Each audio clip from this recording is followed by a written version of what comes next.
Bismillahirrahmanirrahim. Assalamualaikum warahmatullahi wabarakatuh. Bapak, Ibu, Saudara sekalian yang saya hormati, pada hari ini kita akan menyampaikan informasi terkait dengan pencegahan khususnya COVID-19, karena saat ini kita berada di era pandemi, termasuk apa saja yang harus kita patuhi. Kemudian ada informasi-informasi terkait dengan istilah-istilah yang baru-baru ini kita dengar informasinya. Kali ini akan disampaikan oleh tim komunikasi publik kita, Ibu Dr. Reni, yang sudah ada di sebelah kita ini. Untuk itu kepada Ibu Dr. Reni kami persilahkan.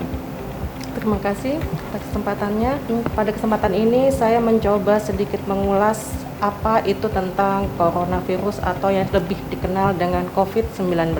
COVID-19 atau coronavirus ini merupakan penyakit infeksi akibat dari virus corona yang pertama kali terjangkit di Cina, yaitu di Wuhan pada Desember 2019, dan ternyata tidak hanya berhenti di Cina saja, tapi pada Januari 2020 menyebar hampir ke seluruh dunia. Akhirnya WHO menetapkan telah terjadi pandemi COVID-19 ini. Sebenarnya kalau kita melihat sejarahnya, coronavirus ini sudah pernah terjadi sebelumnya. Ada yang namanya MERS-CoV, ada yang namanya SARS, dan semua jenis coronavirus ini memang menimbulkan keluhan pada saluran pernafasan. Pada COVID-19 ini, masa inkubasinya atau yang lebih gampang dipahami, mulai virus itu masuk ke dalam tubuh kita sampai timbul gejala sekitar 2 sampai dengan 14 hari. Gejalanya apa saja? Bisa dimulai dari demam, batuk, pilek, gangguan pernafasan, sakit tenggorokan, mungkin juga ada letih maupun lesu. Nah,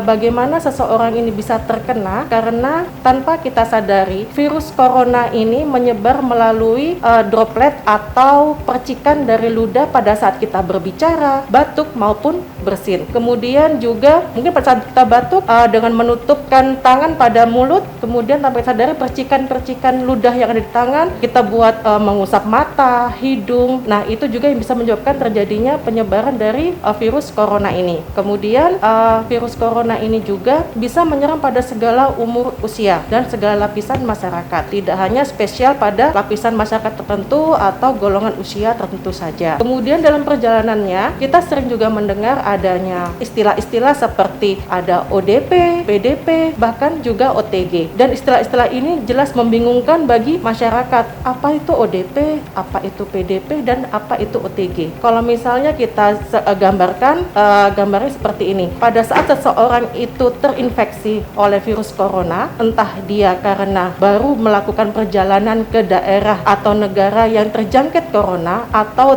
transmisi lokal, atau mungkin dia sudah pernah kontak dengan penderita yang confirm positif corona dan akan timbul gejala seperti misalnya demam. Kemudian mungkin juga ada gejala dari saluran pernafasan. Nah, dikatakan ODP kalau ada riwayat perjalanan ke negara atau transmisi lokal 14 hari sebelum munculnya gejala dan disertai dengan adanya riwayat demam, di mana demam ini kalau kita ukur suhunya lebih dari 38 derajat Celcius, atau juga disertai dengan gejala atau gangguan dari saluran pernapasan. Nah, inilah yang disebut sebagai ODP. Kemudian sedangkan PDP tidak hanya melulu melakukan ada riwayat perjalanan ke luar kota atau daerah terjangkit, tapi dia juga disertai adanya demam dan adanya gejala atau penyakit dari saluran pernafasan. Dan bisa jadi pada PDP ini juga ada riwayat kontak dengan pasien yang confirm positif COVID-19.